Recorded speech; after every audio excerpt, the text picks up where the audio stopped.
고생을 두고 인간과 그 잠재 능력에 대해서 연구한 위대한 심리학자인 알프레드 아들러는 말하기를 인간에 있어서 가장 놀랄만한 특성의 하나는 마이너스를 플러스로 바꾸는 힘이다.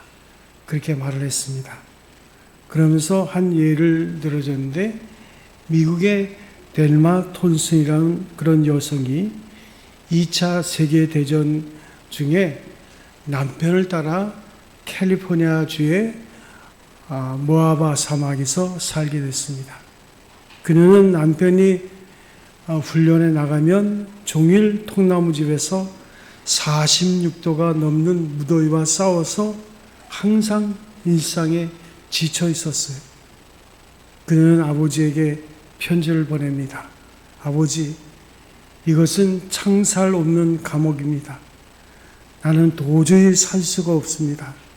차라리 형무소가 낫겠습니다. 아버지는 그 딸의 편지를 받고 답장을 썼는데 딱 2줄로 된 짧은 편지였습니다. 그 내용은 어떤 두 사람이 감옥 문 찰상 사이로 밖을 바라보는 두 사람이 있었는데 한 사람은 그 감옥 안에서 흙탕물을 보고 한 사람은 반짝이는 별을 바라봤다고. 이 말 한마디에 충격을 받고 이제 인생을 긍정적으로 세상을 다시 바라보기 시작해서 대자연을 연구하고 결국 그는 빛나는 성벽이라는 책을 출간하게 됩니다. 그래서 베스트셀러 작가가 됩니다. 무엇이 그녀를 변하게 했을까? 한 가지 변한 것이 있다면 그녀의 마음가짐입니다. 우리는 상식적으로 잘합니다. 자기 마음 먹은 대로 생각하고 마음 생긴 대로 남을 봅니다. 또 자기 마음 생긴 대로 행동도 합니다. 여러분, 마음이 없으면 들어도 들리는 것이 없습니다. 이 자리에 우리가 앉아서 설교를 듣고 있지만 마음이 어디 있느냐에 따라서 하나님의 말씀이 들려지기도 하고 또 자기 마음대로 그 말씀이 전혀 나에게 해당되지 않는 말씀으로 생각하는 사람이 있는 거예요. 그래서 자기 마음을 자기 마음대로 할 수 있는 사람, 그 사람은 어느 용사보다 위대합니다. 문제는 마인드 컨트롤, 내가 내 마음을 결국 다스릴 수 있느냐? 마음 먹은 대로 된다라는 것을 알지만 내 마음을 내가 다스릴 수 있느냐? 이게 문제거든요. 늘 우리는 충동적이고 행동을 먼저 한 다음에 그 다음에 후회하는 그런 일들이 많이 있는 거예요. 그래서 내 마음을 내 마음대로 다스리지 못한다는 것을 우리가 인정을 해야 됩니다. 이걸 인정하면서부터 사람이 사람답게 살 수 있는 것이 되는 거예요. 여러분 가끔 보면 나는 내 마음대로 한다, 내 생각대로 한다, 아주 자신만만하게 얘기하지만 그건 철없는 이야기입니다. 그렇게 나이가 먹어서도 내 마음대로 할 거야. 그건 철없는 사람이에요. 어리석은 인간이죠. 가장 소중한 내 마음 하나도 내 마음대로 못하라고요. 그걸 인정하면서부터 이제 그 생활이 시작이 되는 거예요. 그래서 윤리학에서는 생각과 마음이 함께하지 않는 행위를 결코 행위라고 하지 않습니다. 그건 몸만 움직이는 거예요. 문제는 마음입니다. 브라이언 카바로프라고 하는 분이 책을 썼는데 그 책의 제목이 마음의 정원입니다. 마음의 정원. 마음은 마치 정원과 같다 그랬어요. 그래서 거기에 잡초가 나기도 하고 좋은 곡식이 자라기도 하는데 이상한 것은 잡초는 심지 않아도 아주 잘 나고 가꾸지 않아도 엄청나게 잘 자랍니다. 그런데 좋은 곡식은 좋은 종자를 심어도 잘 안 자라요. 그리고 잡초와 곡식이 함께 있으면 어느 사이에 잡초가 무성해지고 그 곡식은 실실 말라서 그만 죽어버리는 거예요. 그래서 부지런히 김을 매서 잡초를 제거해 줘야지만 곡식이 잘 자랄 수 있는 거예요. 이 마음의 정원, 알게 모르게 못된 생각들을 우리가 인생을 살다 보면 그게 우리 안에 들어오거든요. 그런데 이상하게 그게 한번 들어오면 잘 자라요. 별 노력 없이도 자라는 거예요. 그래서 장기에 능한 분들이 있습니다. 충동적인 분들이 있어요. 옛날엔 내가 안 그랬는데, 왜냐하면 어떤 사건을 통해서 그것이 내게 입력이 됐으면 그게 잡초가 돼가지고 계속 자라는 거예요. 그러니까 좋은 생각과 착한 마음은 애써 보존하고 해도 어느 사이에 그만 시들어버리고 말입니다. 그런데 나도 모르게 그래서 불끈 화를 내고 깜짝 놀라는 거예요. 내가 언제 이런 사람이었나? 내 마음속에 무서운 생각이 들어올 때 어찌 내 마음속에 이런 악한 마음이 있을까? 스스로 놀라는 거예요. 여러분, 그 마음이 내게 입력됐던 시간이 있습니다. 과거가 있습니다. 어떤 분이 내적 치유하는 분이 마음에 치유하는 분이 책을 썼는데 책에 그 논문, 그분이 박사학위라는데 제가 보니까 박사학위 논문인 것 같아요. 책의 제목이 과거의 공격입니다. 우리는 끊임없이 과거의 마음의 상처로부터 공격을 받고 있는 거예요. 그래서 사람의 건강을 잃어버리기도 하고 마음을 병들게 하는 것이 사역적으로는 몇 가지가 있는데, 하나는 내가 소외당할 때, 많은 사람들이 어떤 이유로 인해서 나를 싫어하고 많은 사람에게 내가 필요하지 않다고 느끼면서 고독을 느끼면서 뒤로 물러서면서 결국은 그 마음이 나를 병들게 합니다. 내가 사람에게 인정받지 못할 때, 그런가 하면 어떤 중요한 사건에 부질 때가 있어요. 예를 들면 배우자가 죽었다든가 자녀가 죽었다든가, 그건 스트레스 100입니다.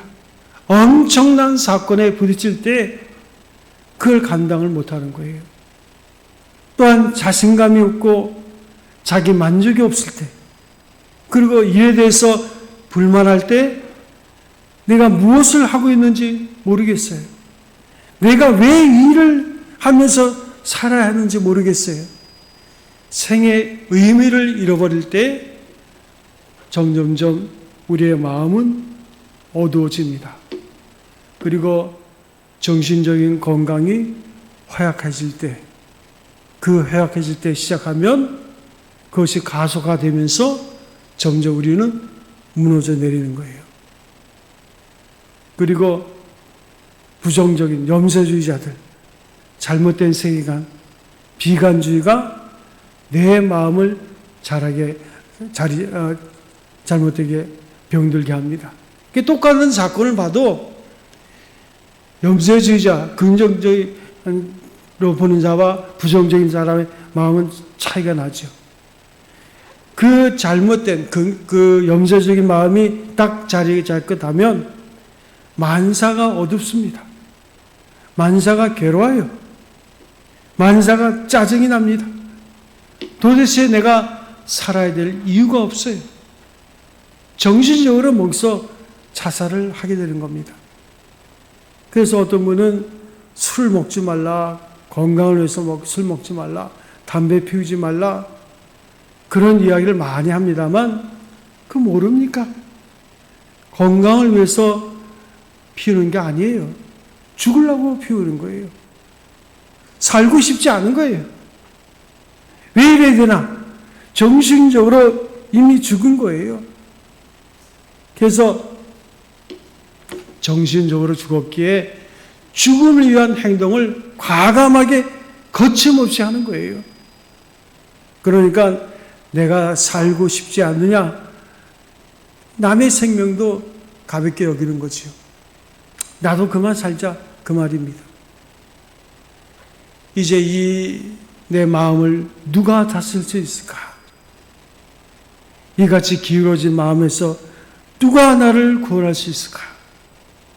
예수께서 십자가에 달리시 전에 마지막 제자들과 함께 겟세마네 동산에 기도하러 올라가십니다. 예수님은 이제 그 제자들에게 깨어 기도할 것을 말씀하시고 이제 기도하고 와보니 그들이 쓰러져서 잠자고 있는 거예요. 3번이나 갔다 왔는데 그들은 여전히 깊은 잠에 빠져 있을 때 예수께서 하신 말씀이 마음에는 원이로되 육신이 약하도다. 마음에는 원하면서 그것을 행동으로 옮기지 못하고 있다, 그 말이죠. 그러니까 마음과 의지가 서로 분리가 되어 있는 모습을 그 제자들의 모습 속에서 보고 긍휼히 여기는 말씀입니다. 그러나 우리가 생각해 보면 과연 그들이 마음이 원했을까? 그런 생각을 해봅니다. 정말로 마음이 원하면 어떻게 잠이 오겠어요? 정말로 간절한 마음이 있었다면 아니 예수님이 내일 십자가에 죽는다는데 잠이 오겠습니까? 우리가 어쩌다가 돈 몇 푼만 잃어버려도 잠을 못 자지 않습니까? 어쩌다 기분 나쁜 전화 한 통만 받아도 씩씩대면서 걱정하는데 이게 잠이 와요? 근데 저는 잤어요. 깨어 기도하지 못했습니다. 예수님께서 그래서 그들을 긍휼히 여기시고 마음에는 원이로되 육신이 약하구나. 이건 예수님의 자비하심과 긍휼로 충만한 그런 판단이에요. 예수님만 이런 말씀할 수 있어요. 우리 다른 사람들이 옆에서 그런 잘못을 보면 아이고 마음에는 원인데 육신이 약하구만요. 이런 말 하니까 못해요. 당장 지적해가지고 한바탕 해대죠. 그게 사람이냐고. 우리 마음이 이미 여유가 없어요. 그러니까 이 이성과 마음은 별도로 갑니다. 지식과 감성이 달라요. 느끼는 것과 생각하는 것. 의지와 마음이 별도로 갑니다. 이 따로따로 노는 괴리를 인정하고 우리가 바로 터득해야 돼요. 그래서 이 감성이라, 이 감정이라는 것, 필링이라는 것은 이성과 의지보다도 더 원초적인 것입니다. 요즘 우리가 매스컴을 통해서 보면 성공했다는 사람, 아니 어떻게 왜 그런 거짓말을 할까? 그래가지고 나락으로 빠지는 것을 보고 있지 않습니까? 최고의 자리에 올랐다가 한순간에 나락으로 빠져요. 우리가 생각해 보세요. 사랑해야 할 줄 알면서 사랑하지 않아요. 어차피 저 사람하고 한평생 살다가 갈 겁니다. 그러면 우리가 사랑해야 되잖아요. 마땅히 사랑해야 할 줄 알면서도 만나기만 하면 미워하거든요. 또 용서해야 되겠다고 생각하는데 아이고 잘못했다고 내가 얘기해야 되겠다. 잘못했다. 내가 잘못했다고 얘기를 해야겠다고 알면서도 딱 만나면 용서 못해. 그래 버리나. 지금 연세가 이제 한 80, 90 된 분들, 홀로 사는 분들이 있습니다. 그분들이 뭐래요? 혼자 사는 게 어때요? 아이고, 목사님, 제가 남편이랑 사는 게 그냥 지긋지긋했어요. 혼자 사는 게 너무 좋대. 그러면서 보면 옛날에 그 남편이 그렇게 힘들게 했던 그 얘기를 그렇게 한다. 아이고, 남편이 아니에요. 진짜 그 지옥에서 내가 벗어난 거예요. 아니, 신앙생활을 그렇게 오래 했어도 아직도 그 과거에 그 용서 못 한다고요. 그래서 아이고 지긋지긋하대. 근데 문제는 그 사건을 지긋지긋하거나 상처를 갖는 그것을 끝나는 게 아니라 그게 우리의 마음속에 있으면 또 다른 결과를 나타나는 거예요. 우리가 어쩌다가 이렇게 됐을까요? 우리가 마음이 정직해야 되겠다 생각하면서 번번이 거짓말하고 부지런해야 되겠다 생각하면서 여전히 게으릅니다. 때로는 우리가 봉사해야 되겠다 하면서도 어느 사이에 섬김받는 것이 훨씬 좋거든요. 감사해야 되겠다. 감사할 말이 너무 많지요. 우리가 나라적으로 보더라. 저는 1960년대 초등학교를 그 연세대학교 앞에 있는 창서 초등학교를 나왔어요. 어릴 때부터 제가 늘 보았던 게 뭐냐면 연세대학교 앞에 맨날 탱크가 있고 그냥 체류탄, 하여튼 집에까지 연희동까지 걸어가면 맨날 체류탄 냄새 맡고 군인들이 단체로 목욕하고 그러다가 이제 또 공동학군 해가지고 마포에 있는 학교까지 참올비가 있다가 걸어다니는데 그 서강대 앞에 공사하냐고 녹강 앞에서 자살한 사람들의 시체 얼마나 많은지 몰라요? 지금 생각하면 야 그래도 그때 당시에 연희동이면 그래도 좀 문화주택이 있는 그런 데인데도 그랬다고요. 그때와 지금을 생각하면 완전히 천지개벽이죠. 그래서 60대 이상 된 분들은요, 불평하면 그건 아닙니다. 우리가 뭐 정치 어쩌죠 하지만 원망할 일은 없어요. 늘 감사할 일이에요. 얼마나 감사해요. 여러분 감사하십니까? 아멘도 잘 안 하잖아요. 감사하세요? 우리가 생각하면 감사할 일이 너무 많은 거죠. 나라적으로나 가정적으로나 개인적으로나. 제가 그 연희동에 살 때 얘기를 해보면 그 문화주택이 사는데 그 우리 집에 이제 펌프가 하나 들어왔다고. 그때는 수도물이 없었잖아요. 공동수도. 그래가지고 그거 좋아했던 그런 생각이, 동네에 텔레비전이 하나 있어가지고 그 집 앞에서 맨날 그 담벼락에 그 매달려가지고 텔레비 보던, 지금 생각해보니까 그 텔레비전이 과연 보였을까? 그런 시절도 있었습니다. 개인적으로나 정말 따져서 생각하면 너무 감사한 거예요. 그런 거로 나는 범사에 감사하겠다고 생각하면서 어느 사이에 우리가 한숨이 나오고 원만 소리가 나오는 거예요. 걱정, 근심해서 헤어나지 못하는 거예요. 왜 그렇습니까? 내 마음대로 못하는 거예요. 마음은 별도예요. 이 속사람이라는 것, 그게 중요한 것은 우리의 속사람을 강건케 하는 것이 신앙생활입니다. 여러분, 왜 교회 나오셨어요? 마음의 아픔을 가지고 다 교회 나오는 거예요. 어떤 자매가 지난주에 저한테 전화를 했어요. 상담을 하고 싶다고. 우리 교회 뭐 나온 적이 있다고 그러는데 한번 목소리를 들어도 나온 적 없는 것 같은데, 계속 상담하다가 결국 전화 통화하다가 나이가 몇 살이라 그러니까 이제 31살이래. 그게 뭐라 그러냐면, 아휴, 사는 게 너무 힘들어요. 그래요. 사는 게 너무 힘들어요. 그때 우리 애들이 그러더라고요. 아유, 우리도 사는 게 힘든데. 아니, 아빠도 사는 게 힘든데, 사는 게 힘든 사람을 사는데,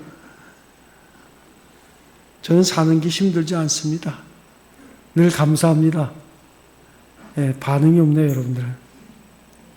인생이란, 제가 그 큰 대형교회를 목회하는 목사님, 그분과 이야기를 하면서 그런 얘기 했어요.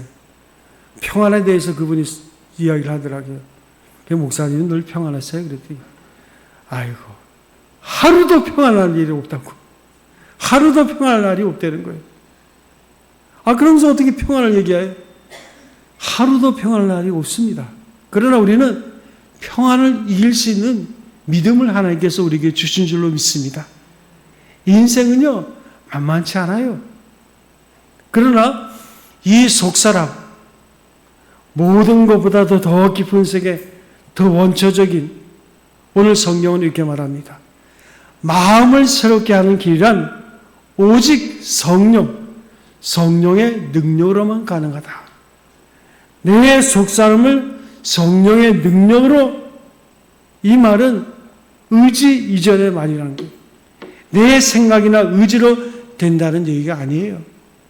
주의 영이 내게 함께해서 하나님의 영이 내 마음을 주장해서 내 생각보다 훨씬 더 먼저 깊은 곳에서 변화를 일으키는 것입니다. 그래서 예수께서 니고데모에게 가르쳐 주십니다. 바람이 부는데 바람이 어디서 부는지 그거는 보이지 않는다.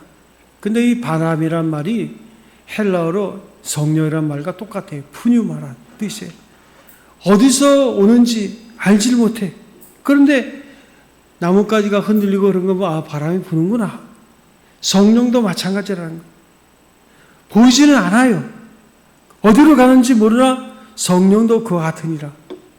나도 모르게 성령이 내 마음을 주장할 때, 성령이 내 마음에 오실 때 내가 이 모든 악으로부터 자유하게 되고 내 심령이 거룩하게 되는 거예요. 그래서 초대교회에 보면 베드로가 성령에 충만하게 될 때 그의 어두운 과거, 그의 나약함, 그것을 다 이기고 오로지 그리스도의 사랑과 그 은혜에 충만해서 위대한 역사를 이룬 것을 우리가 알고 있지 않습니까? 그래서 예수님은 마태복음 5장에 말씀하십니다. 누가 복 있는 사람인가 할 때 마음이 가난한 자는 복이 있다. 아주 정확하게 말하면 내 마음이 부족한다. 내가 내 마음이 생각이 부족합니다. 라고 인정하는 자는 복이 있다는 거예요. 왜냐하면 하나님 앞에서 내 마음이 부족하다고 인정하는 자를 하나님께서 그 마음의 풍성함으로 채워주셔요. 그래서 마음이 가난한 자는 복이 있나니 천국이 저희 것이며, 주님, 나의 마음이 부족합니다. 내 생각이 부족했습니다. 라고 하나님 앞에 인정하는 자를 하나님께서 풍성케 하시는 거예요. 그래서 그 마음의 내적 생명을 고갈하게, 가난하게 하는 것이 무엇인가? 간단히 말해서 세속적인 교만이에요. 착각하는 거예요. 내가 부자가 되고, 내가 뭔가 권력을 갖게 되고, 내가 건강하고, 그러면 내 마음도 부유한 줄로 착각을 하고 있어요. 그래서 이 세속적인 교만, 또 하나는 감각적인 만족이에요. 감각적인 만족에는 반드시 죄책이 따라옵니다. 육체를 따라가는 일은 반드시 후회가 있게 마련이에요. 그래서 세상적으로 성공했어요. 그게 착각입니다. 뭘 성공했다는 거예요? 그래서 성공 뒤에 나락으로 떨어지잖아요. 아직도 마음은 가난한 자, 부족하기 짝이 없는데 그 성공을, 그 가난한 마음을 가지고 감당하려니 됩니까?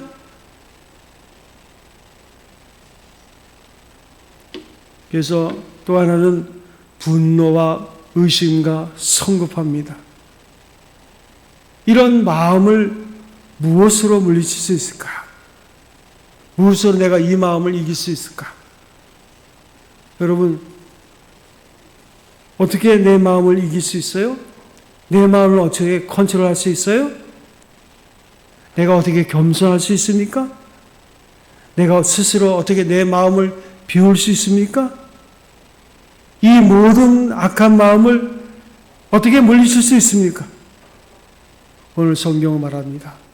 오직 성령으로만 가능하다. 주의 영이 내게 임할 때 거듭나게 됩니다. 중생하게 됩니다. 중생한 심령만이 이 모든 어두운 마음을 물리치고 밝은 마음으로 바뀌어질 수 있는 것이에요. 그래서 내적 치유를 하는 어떤 분이 간호사로 일을 하는데 개인 이제 옛날에는 개인 정신병동이 있었어요. 거기 가보니까 어떤 잘생긴 남자가 쇠사슬에 그 발목이 묶인 채 묶여 있는 거예요. 하도 난동을 피우니까 묶어놓은 거예요. 그런데 대소변도 막 넣고 난리가 아니죠. 그런데 그 얼굴을 봤대요. 그 눈동자를 봤으니까 그 눈동자가 그렇게 맑을 수가 없다.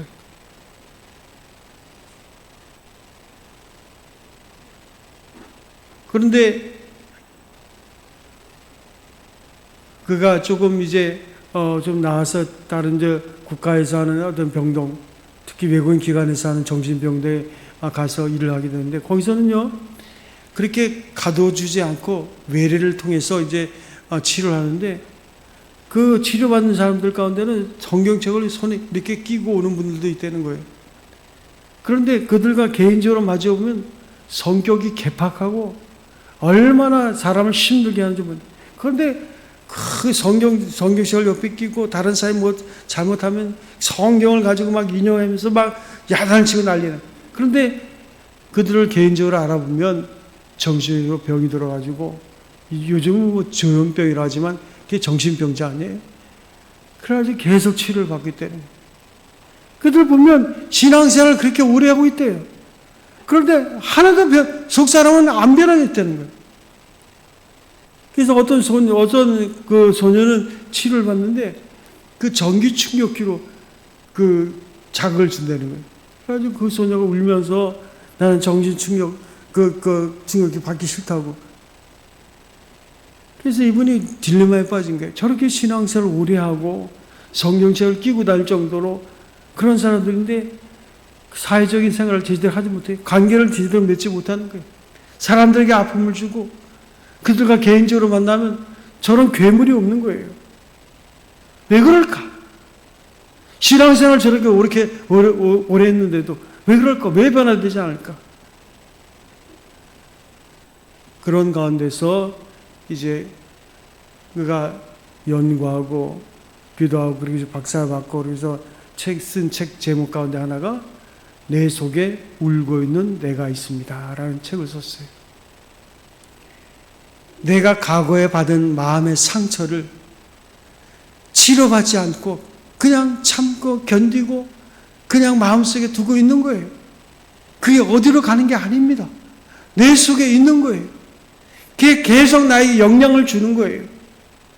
근데 교회 와서 뭐 기도 열심히 한다고 하지만 실제로 그 사건과 나와는 만나본 적도 없어요. 그 마음의 아픔을 치료해 본 적도 없어요.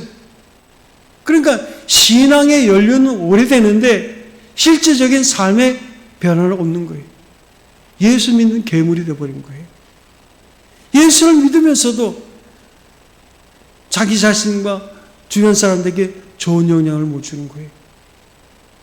그러면서 아이고 저 사람 예수 믿는데 아이고 저런 마음 가지고 무슨 예수 믿어. 그런 마음은 열심히 듣는 거예요. 오늘 성경은 말합니다. 그리스도께서 내 마음에 계시게 하옵소서. 믿음으로 그리스도께서 마음에 계시게 하라는 거예요. 믿음으로 예수님을 영접해서 그리스도가 나를 주장하게 하는 거예요.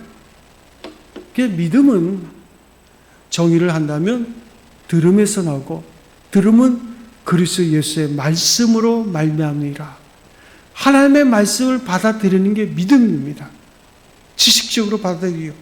그리고 그 말씀을 통해서 내가 사는 게 참된 믿음이에요. 요한복음 15장 7절에 보면 내 마음이 너희 안에 거하면 그랬어요. 그래서 예수 그리스도의 마음, 주님을 진정으로 영접하고 그분이 나를 주도하는 자의 삶을 살면 너의 인생은 저절로 선한 열매를 맺을 거라는 거예요. 알게 모르게 주님이 나를 주장하고 주께서 주의 말씀이 내 안에 있어서 내 마음을 다스려 주실 때 지식에 넘치는 역사를 경험하게 되는 거예요. 항상 우리 마음을 지배하도록 믿음으로 우리는 그를 영접해야 됩니다. 그러니까 항상 기도하라 그 말씀은요, 순간순간마다 우리가 순간적으로 충동적이고 순간적으로 우리의 마음을 잃어버리고 개팍한 인생을 살게 되는 거거든요. 그래서 소위 크리스찬은 말을 하는데 기독교인이라는 게 누굴까요? 그리스도를 주로 고백하는 거예요. 나의 인생의 주인이 그리스도 예수가 됨을 고백하는 거예요. 그래서 그리스도를 왕으로, 나를 다스릴 왕으로, 나의 주인으로 영접하는 것이 바로 믿는다는 거예요. 그래서 교회에 다닌다는 것과 믿는다는 것은 다릅니다. 그리스도가 내 마음의 주인이 되어서 내 인생을 주도하는 것. 그래서 그에게 내 마음을 바치는 거예요. 그리고 그가 나를 다스려 주시는 거예요. 이건 아주 희한한 능력입니다. 그때만이 우리가 자유할 수 있어요. 또 하나는 넘치는 그리스도의 사랑을 우리가 체험하는 거예요. 그분께서 나를 사랑한다는 걸 깨닫는 거예요. 계속해서 사랑을 깨닫는 거예요. 오늘 여러분에게 어떤 일이 있습니까? 그럼에도 하나님이 나를 사랑하신다. 그 하나님의 사랑 가운데 나의 인생이 있다는 것. 그래서 물질로 되는 것이 아니라 환경으로 내 마음이 변화되는 게 아닙니다. 집을 몇 번 이사한다고 되는 게 아니에요. 중요한 것은 십자가의 사랑. 그 은혜로서만 마음이 깨끗해질 수가 있는 거예요. 굳게 할 수 있는 거예요. 그 십자가의 사랑, 넘치는 사랑을 깨닫게 될 때, 그 사랑으로 충만하게 될 때 나에게는 새로운 세계가 열리는 거예요. 그래서 성령으로 말미암아 내가 옛사람으로부터 벗어나서 겸손해질 수 있는 거예요. 내 힘으로 겸손할 수가 없어요. 몇 번 맹세해도 안 돼요. 오직 성령만이 나를 부정하고 내가 참으로 겸손할 수 있고요. 겸손하게 될 때 모든 문제가 해결이 되는 거예요. 이걸 잊지 마시기 바랍니다. 우리 마음의 모든 범민은 아직도 교만이 남아있기 때문이에요. 또 하나는 그리스도께서 내 마음을 다스리게 될 때 삶에 여유가 있습니다. 충만함이 있습니다. 삶이 두려움이 없고 확실한 종말과 미래가 보장되고 있기 때문에 내 마음에는 여유가 있어요. 그래서 이런 사람도 저런 사람도 사랑할 수 있어요. 이런 여건에서도 저런 여건에서도 기뻐할 수 있는 것입니다. 데이 카네기는 세 가지 유형이란 인간에서 비판적으로 말합니다. 자, 비판을 받을 세 가지 유형의 인간형은 첫 번째가 방관자입니다. 대부분이 방관자인데 막연한 두려움에서 헤어나지 못합니다. 성공해도 그는 두렵고 실패해도 두렵습니다. 또 하나는 피해자입니다. 철저하게 패배의식에서 삽니다. 항상 실패한 의식에서 헤어나지 못해요. 왜 그렇습니까? 다른 사람과 같이 못하기 때문에 가진 것은 생각하지 않고 못 가진 것만 생각하는 거예요. 항상 패배의식에서 삽니다. 그런가 하면 참된 은혜의 사람은 승리의 의식을 사는 거예요. 크리스찬의 삶은 성공자가 아니라 승리자가 되어야 돼요. 성공으로 인생을 사는 게 아니에요. 승리하는 자의 삶이 되어야 돼요.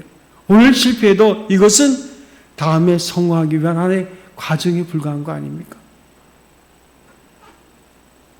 구약 성경을 보면 하나님께서 승리케 하신 사람들을 보면 고난의 세월을 겪는 과정이 항상 있었어요. 그래서 결국은 사도 바울이 로마서 8장 28절에 고백하는 것처럼 주를 사랑하는 자, 그 뜻대로 부르심을 받은 자들에게는 모든 것이 합력하여 선을 이루신다. 오늘 여러분에게 주어진 이 모든 과정은 미래의 선을 이루기 위한 하나님의 계획인 것을 아십니까? 부모가 매를 들어서 자녀를 때리는 것도 사랑이고 말로 권면하는 것도 사랑입니다. 여러분의 인생에 오늘 어떠한 삶의 현장에 있다 할지라도 거기에는 하나님의 섭리가 있고 하나님의 계획이 있는 거예요. 그래서 모든 것이 하나님의 사랑의 스케줄 속에서, 시나리오 속에서 진행되고 있다는 것. 그런 거로 우리의 인생에는 오늘 하루의 삶을 살 때 무슨 일을 만나도 삶의 여유가 있어요. 또한 선한 마음을 가지게 됩니다. 오늘 우리의 삶은 사랑의 응답이요, 사랑의 결과로 우리가 선한 것입니다. 그래서 사랑하는 사람의 마음은 선해지는 거예요. 다 깨닫지 못했기 때문에 내 죄를 구속하신 주님의 엄청난 사랑을 깊이 감격하고 보면 우리가 사람을 대할 때는 딱 두 가지밖에 없어요. 그 사람의 허물이 보이지 않아요. 만약에 나에게 잘못하는 사람을 보면 다만 불쌍할 뿐이에요. 아유, 저 사람이 아직 깨닫지 못하니까 저렇게 행동하는구나. 불쌍할 뿐이에요. 나를 괴롭히는 사람을 다만 불쌍하게 볼 뿐이에요. 저도 깨달으면 변화되겠지. 결코 그 사람이 나쁘게 보이지 않아요.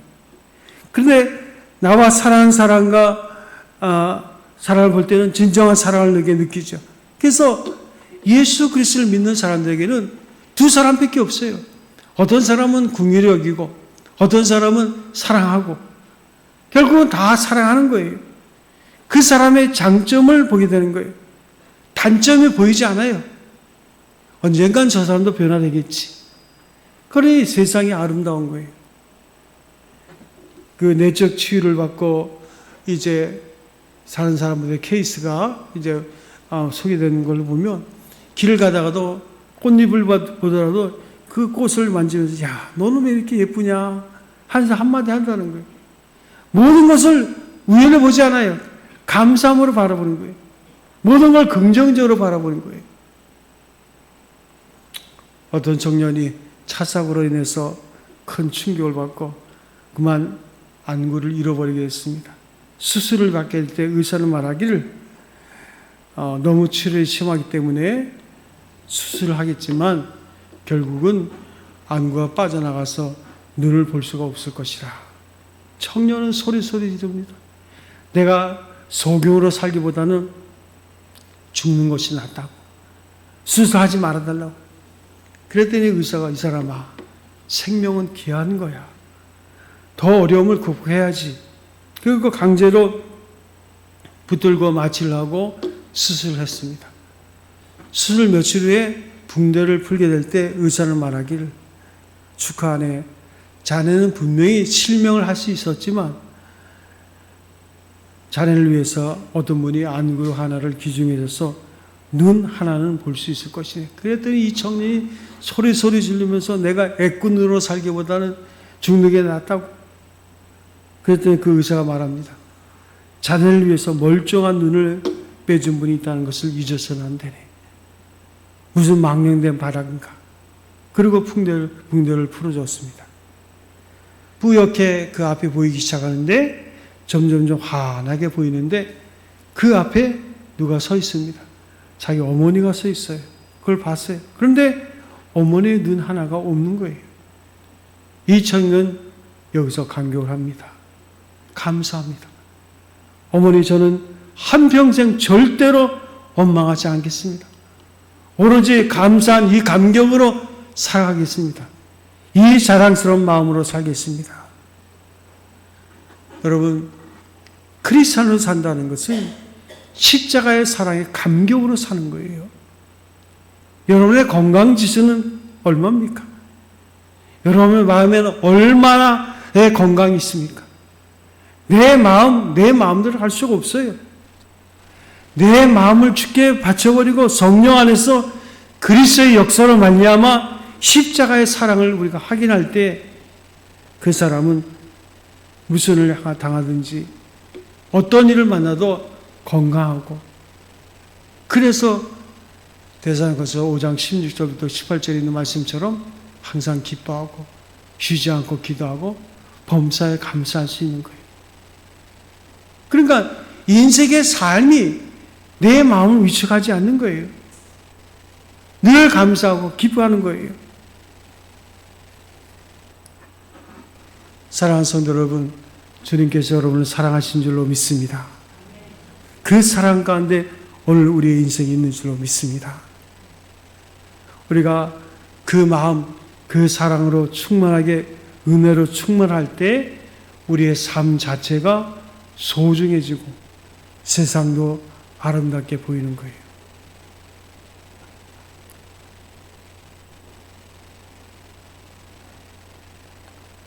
또 말씀을 드리고 싶지만 가장 중요한 것, 정말로 새로운 세상, 그리스도 예수의 사랑 가운데 그 새로운 세상을 바라보면서 믿음 안에 승리하는 성도 여러분 되시기를 주님의 이름으로 축원드립니다.